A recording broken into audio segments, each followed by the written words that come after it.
මෙච්චර කාලයක් බණ අහලා පින්වතුන්ලට හිතෙන්න පුළුවන් අපි මෙච්චර බණ අහලා තාම නෑනේ මුකුත්. සමහරවිට පින්වතුන්ලගේ ජීවිතේට සංවේදී වෙන බණපදේ ඊළඟ වතාවේ වෙන්න පුළුවන් අහන්න තියෙන්නේ. බණ අහගෙන ඉන්නකොට සවන් දෙන බණපදයට අනුව එයාගේ ජීවිතේ බණපදේ අර්ථය වැටහෙන්න පටන් ගන්නවා, ධර්මයේ සංවේදී වෙන්න පටන් ගන්නවා. අර්ථයේ තේරෙද්දී ධර්මයේ තේරෙද්දී පාමුජ්ජංජායති ප්‍රමෝදයක් හට ගන්නවා. පමුදී තස්ස පීති ජායති ප්‍රමෝදය නිසා ප්‍රීතිය උපදිනවා.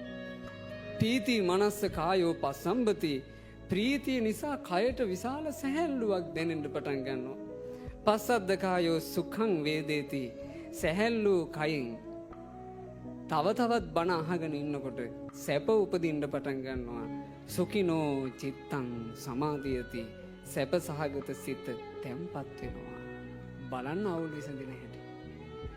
සැප සහගත සිතේ තමයි අවසානයේ සමාධියක් ඒකාග්‍රතාවයක් කෙලෙස් ඔස්සේ යන එකක් සම්පූර්ණයෙන්ම නවතින්නේ සැප සහගත හිතේ.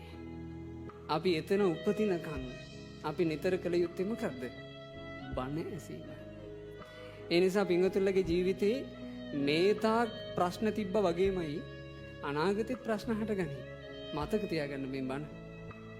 මගේ ප්‍රශ්න විසඳ ගන්න තියෙන පළවෙනි ක්‍රමය තමයි බණ අහන එක. මම බණ අහන්න ඕනේ. ප්‍රශ්නයක් තියෙන කාලේ ප්‍රශ්නේ ගැන හිතා ඉන්නේ නැතුව පින්වතුන්ලට පුළුවන් නම් ප්‍රශ්න කියන ඒවා නම් මට සසරේ අලුත් ඒවා නෙමෙයි.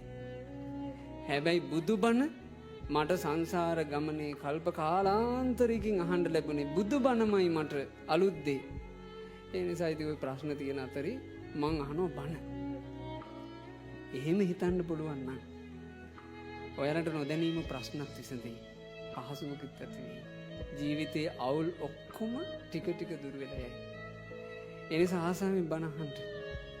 බණ ඇසීමට උපන්න ඔය සිත වනසා ගන්න නම් එපා.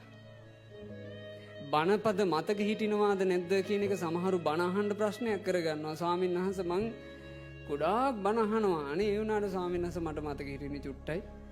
අහන එකක්වත් මතක හිටින්නේ නෑනේ. සමහරුගේ ප්‍රශ්න එක. එහෙම කිය බණ අහන එක නවත්තනවා ඇතෙම. වැඩක් නෑනේ ඇහුවට මතක නෑනේ. මතක හිටියත් එකයි. මතක නොහිටියත් එකයි. බණ අහන්න. සමහර කෙනෙකුට බණ අහගෙන ඉන්නකොට හිත විසිරෙනවා. හිත බණපදේම තියාගන්න හරි අමාරුයි. බණපදේ ඇතුළෙම හිත තැම්පත් වෙන බණ කවදා හරි ඇහෙයි. එතකන් බණ ටික අහන්න. එතකන් බණ ටික අහන්න හිත විසිරුණත් එකයි තැම්පත් වුණත් එකයි මේ බණ අහන මානේ ඉන්න. පොය දවසකට බණපදයක් අහන්න තියෙන අවස්ථාව ජීවිතේ ලැබෙන ඉතා දුර්ලභ අවස්ථාවක්සේ දකින්න. බණපදයක් අහගන්න නැති වෙනවා කියලා කියන්නේ මහා භාග්‍යයක් කියලා දකින්න.